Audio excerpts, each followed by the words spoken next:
Wafanyabiashara wa soko la Uhuru Market wanakadiria hasara baada ya maduka yao kubomolewa mapema hii leo. Serikali ya kaunti ya Nairobi ilikuwa imetoa ilani ya saa 72 kwa wafanyabiashara hao kuhama kutoka eneo hilo ili kutenga nafasi ya kujenga soko jipya. Ubomoaji huo uliwaacha wafanyabiashara na muda mchache sana wa kuokoa mali yao. Wafanyabiashara hawa sasa wakiitaka serikali ya kaunti kuwapa sehemu mbadala ya kufanyia biashara zao.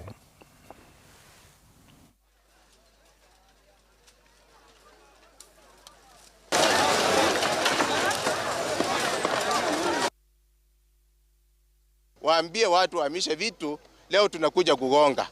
Sasa kuhamisha vitu unahamisha ukijua ni wapi unapeleka, lakini watu wengi hawakuwa na mahali pa kupeleka. Hata ukiangalia huku kuna mali za watu zimetapakaa.